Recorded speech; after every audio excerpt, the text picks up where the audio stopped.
Are you enslaved to the things of this world? What consumes your thoughts? Isn't it amazing how you and I have the ability to take the most trivial thing and turn it into a god? Let me just share something with you. The thing that most consumes your thoughts is your God.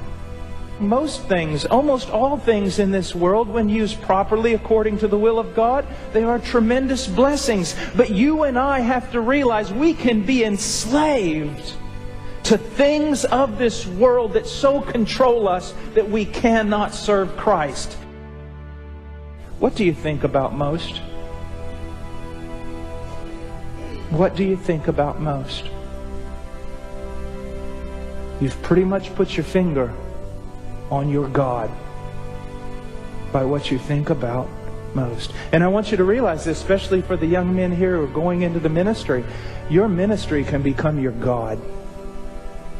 Everything has the possibility in our flesh to be elevated to the status of idol.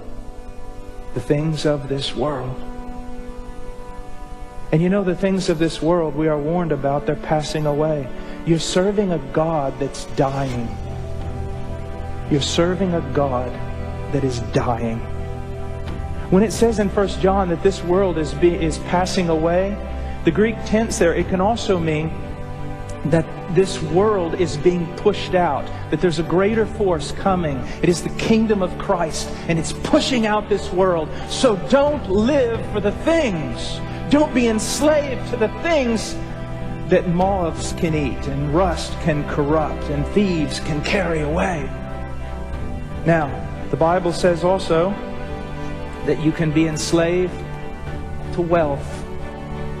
We can be consumed by money. Why? Because money has the power to give you what you want, to give you things, to give you all sorts of stuff, to give you reputation.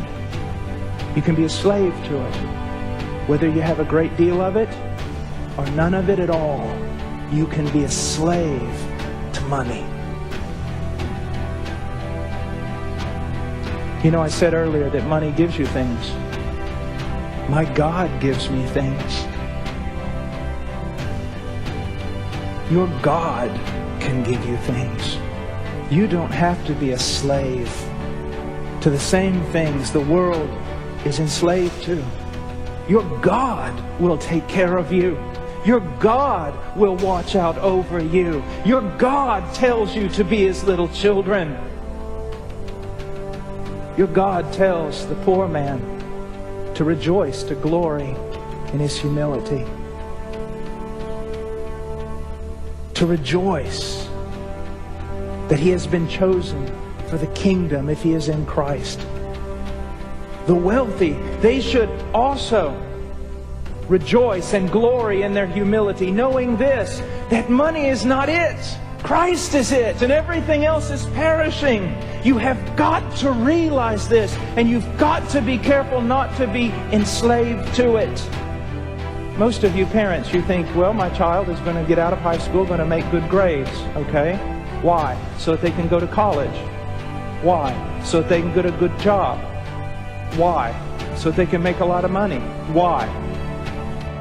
More than college, more than athletics, more than scholarships, and all these other things that are passing away, we should be thinking, oh, that my child be godly. That my child give it all for the sake of Christ. That my child live for Him. That my child not be enslaved to the very things that so enslaved me. Now listen to this. There's a balance in everything. There is. But do you realize, just take an agenda, write down a list of how much time is invested, that you invest with your children in extracurricular activities, and how much time you invest in your children with regard to godliness.